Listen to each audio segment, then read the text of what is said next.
We have to talk about a word, a dirty word when it comes to commercial real estate and your relationship with your lender. So here is the word. It's called bankruptcy. Unfortunately, sponsors, operators, syndicators, even investors in commercial real estate, we need to talk about the bankruptcy code.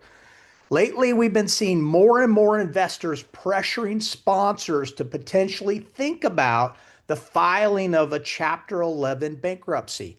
The theory sounds simple, right? File bankruptcy, force the lender to the table, cram down the loan, restructure the debt. But does this strategy actually work that way? Let's break it down.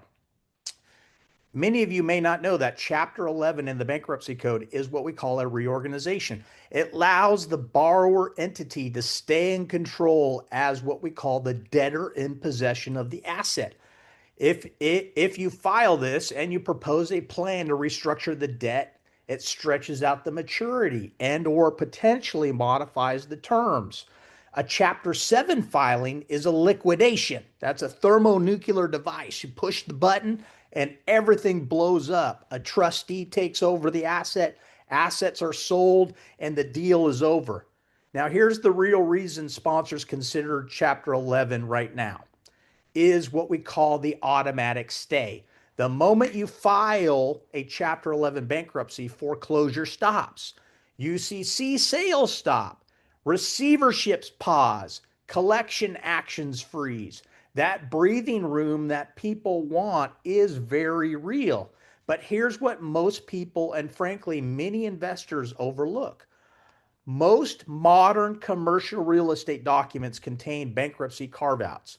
That means that the moment that you file for bankruptcy protection, it springs recourse. That recourse component becomes alive. It's an alive, breathing dragon that is going to consume you at some point during the transaction. That means that full recourse triggers for voluntary bankruptcy filings. Translation?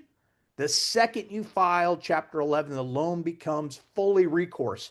And in today's lender-driven market, lenders are far more willing to enforce those guarantees. They will pursue guarantors. They will seek personal judgments. They will litigate. Now let's address the big myth.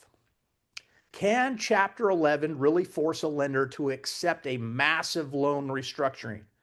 In theory, the answer is yes, though something called a cram-down. But in reality, cram-downs through Chapter 11s in commercial real estate are very rare.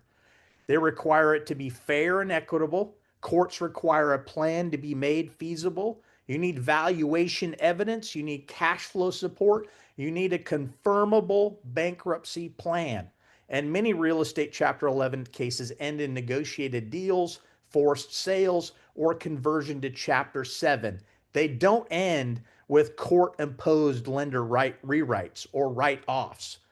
There's no real reliable data showing how sponsors routinely use Chapter 11 to dramatically cut principal or force wholesale loan changes inside of the actual loan documents.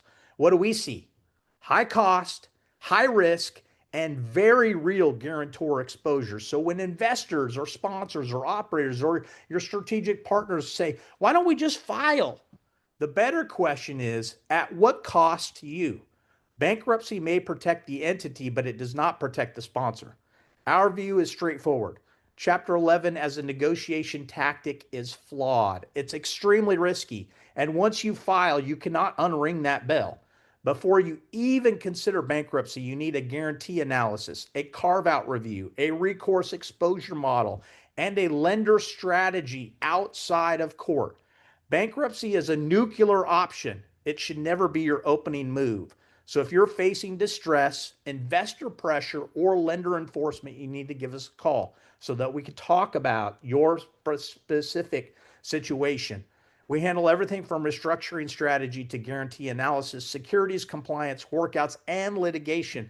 But don't make that move alone, because if you file, it's going to trigger full recourse. Protect yourself. Give us a call.